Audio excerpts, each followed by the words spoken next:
And ఈ దీప ప్రమిదలొచ్చేసి నేను అమెజాన్‌లో తీసుకున్నాను. నాకు చాలా అంటే చాలా నచ్చాయన్నమాట. అండ్ ఇంకా ఆల్మోస్ట్ అంతా రెడీ అయిపోయింది. జస్ట్ ఆయన కోసమే వెయిటింగ్. ఆయనొస్తే ఇంక పూజ స్టార్ట్ చేయాలని చెప్పేసి మిగతావన్నీ రెడీ చేసుకొని పంతులు గారితో మాట్లాడుతూ అండ్ ఆయన చెప్పిన పళ్ళు, ఆయన చెప్పినవన్నీ స్వీట్స్, ఆయన మహా నైవేద్యం అన్నీ రెడీ చేసేసుకుంటున్నాము. అండ్ నాకు స్వామివారికి తులసి మాల సమర్పించడం అంటే చాలా ఇష్టం అనమాట. సో, ప్రతి సంవత్సరం తులసి మాల అయితే 110% నేను మిస్ చేయను. పంతులు గారొచ్చేసి, "ఇవన్నీ కూడా వీడియో తీస్తున్నారమ్మా, నేను కూడా వీడియోలో వస్తాను" అని చెప్పేసి కూడా ఆయన అడుగుతున్నారు నన్ను.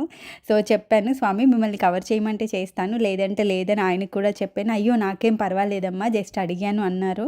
అండ్ మనం చేసిన డెకరేషన్ వల్ల ఈ మనం ఏదైతే పెట్టామో ఇక్కడ స్ట్రెయిట్ లైన్‌లా స్వామివారి ఆకారం రావడానికి మనం చెరుగ్గడ పెట్టాం గదా! పాపం పంతులు గారు కూర్చోడానికి కొంచెం ఇబ్బందయింది. బట్ స్టిల్ ఆయన చాలా ఇష్టంగా, చాలా ఓపికగా చేశారనమాట. ఇంకా కలశాన్ని కూడా రెడీ చేసి స్వస్తిక్ పెట్టేస్తున్నారు. ఒక్కసారి స్వస్తిక్ అయిపోయిన తర్వాత ఇంక మనం ప్రాపర్‌గా పూజ స్టార్ట్ చేసేద్దామని చెప్పారు. నన్ను కూడా ఇంక కదలకుండా వచ్చి ప్రశాంతంగా కూర్చోమని చెప్పారనమాట. అండ్ మార్నింగ్ నుంచి ఇంత టైం వరకు కూడా ఏం తీసుకోకుండా కూర్చుంటాం కదా వ్రతం అంటే.